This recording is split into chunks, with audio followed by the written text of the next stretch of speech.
Nah, teman-teman bisa lihat, ini adalah wilayah pada tahun 1946. Jadi yang paling kiri itu adalah ketika PBB belum mengumumkan, sebelum PBB mengumumkan berdirinya negara Israel, itu yang warna putih adalah pemukimannya orang-orang Israel.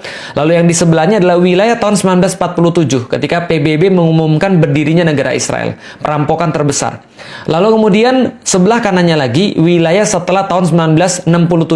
Setelah perang 6 hari yang direkayasa tadi dan pengkhianatan para penguasa-penguasa muslim terhadap umat muslim sendiri di seluruh dunia. Dan yang sebelah kanan adalah tahun 2000.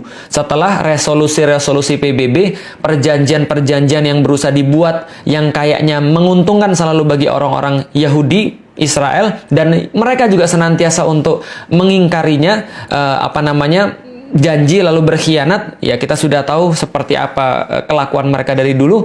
Setelah perjanjian-perjanjian damai itu, wilayah kaum muslimin semakin berkurang dan wilayah mereka terus bertambah. Itu yang terakhir tahun 2000. Tahun 2020, 2021 lebih parah lagi daripada semuanya itu.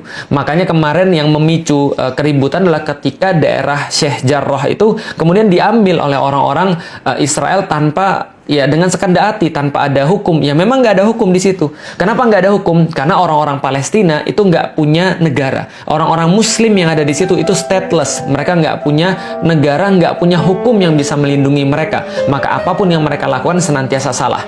Nah, yang pengen kita sampaikan adalah teman-teman sekalian, setelah PBB itu mengumumkan berdirinya negara Israel, maka pembantaian demi pembantaian dilakukan atas nama hukum. Dan hilangnya nyawa, meregangnya nyawa orang-orang yang ada di Palestina, yang ada di Baitul Maqdis, yang mereka adalah Muslim, dan itu tidak dianggap sebagai kejahatan kemanusiaan. Kenapa? Karena bagi orang-orang yang ada di PBB, bahkan orang-orang di Palestina itu bukan manusia. Kenapa? Karena mereka tidak diakui sebagai manusia. Stateless, mereka tidak punya negara, sehingga mereka tidak bisa untuk dibela secara hukum.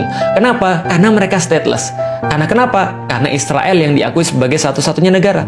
Maka kemarin ketika saya mendengar ada orang-orang bilang, itu peta Palestina dihapus dari Google. Sejak kapan Google memakai peta Palestina? Sejak kapan Google mencantumkan Palestina sebagai sebuah negara? Mereka nggak diakui. Kenapa nggak diakui? Karena secara hukum dunia, itu bukan sebuah negara. Yang negara cuma Israel. Maka kita lihat sekarang Israel cuma yang dicantumkan di peta. Karena memang yang diakui sebagai negara adalah dia. Siapa yang ngakui negara? PBB. PBB kan bidannya. Maka kalau misalnya ngarep PBB nyelesain masalah Palestina, nggak akan mungkin. Menyelesaikan masalah di Baitul Maqdis, nggak bakal mungkin. Karena mereka yang bikin masalahnya di awal. Jadi teman-teman sudah paham. Nah, kenapa misalnya PBB bisa begitu? Ya karena mereka didukung. Didukung oleh siapa? Mereka didukung oleh Amerika, mereka didukung oleh Inggris, mereka didukung oleh kebanyakan orang-orang penguasa di dunia. Sementara orang-orang Muslim penguasa-penguasanya hanya bisa diam melihat hal yang seperti ini.